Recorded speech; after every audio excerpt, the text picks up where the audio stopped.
If you like giant turtles with frickin' laser beams on their heads, horned dudes slaughtering soldiers, and robot princes hunting renegades, then you'll love this. This week at the Comic Stand, Saga. Are writers and illustrators letting it all hang out? We debate this week in the Danger Room. And on the essentials, Ant-Man, Yellow Jacket? I don't know what his name is! Hank Pym. Today on Between the Panels.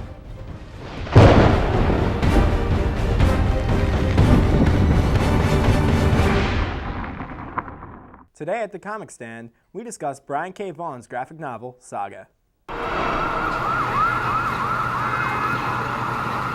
Our weekly comics are supplied by your local comic book store.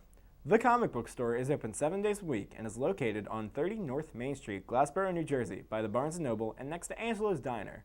First-time customers mention our show and receive a 10% discount off your entire purchase. Speaking of, they so generously gave us to read and gave us Saga. Yes. By Brian K. Vaughan, which is a fantastic graphic novel, standalone, completely new universe. But supposedly Brian K. Vaughan said that Star Wars was one of his major influences.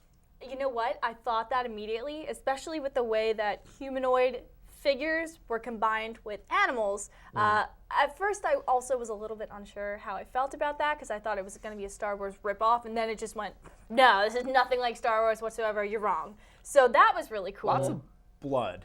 Lots and lots of blood, violence, sex. Very HBO. Don't show this to your kids. This is not an introduction to the comic book world. I mean, Very if you're reading Walking Dead comic books, I mean, it's a bit Walking Dead.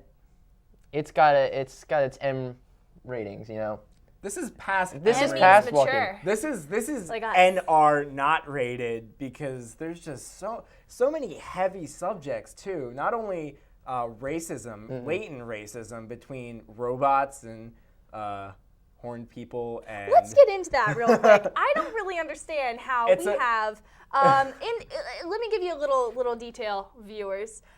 Basically, in the book, there's two species. One of them has horns. The other species has wings. The wings people, they live on the planet itself. Yes, the horned people live on the moon. Jinx, you owe me a comic book. So the deal with that is that they have a royal family who are robot people. Imagine like people bodies with TVs on their heads. Well, no, that's actually, from what I understood, from what I gathered, it's a completely separate kingdom. Which that makes no sense to me. That rules over the pixie people, the winged people, Yeah. as well as the moon people, but they're currently at war with They're allies with them. They describe it in the beginning as their like highest benefactors, if you would say, I guess, or they pay them the highest. But I every time I look at that TV face, it just reminds me of MTV. I know. I just wanted to start playing Michael Jackson and. But the intricacies of this world it's like Star Wars. It's just such a grand universe, but it's only the story of these two people. Yeah. And their baby. And the similarities to Star Wars, though, you see them in the beginning, but then they start adding the magic stuff, and it's like they have a wooden rocket ship. It's like these There's older also influences a ghost stuff. as That's well. yes, there's a ghost. And the ghosts in this book are really scary because they all look like they were when they died. The main ghost girl in this book she's cut off from the waist down. She's floating torso with a head and arms.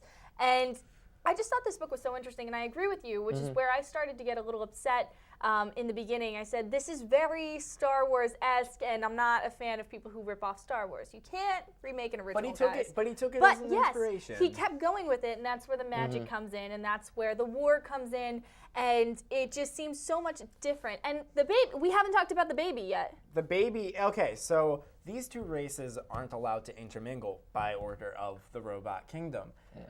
These two have a baby.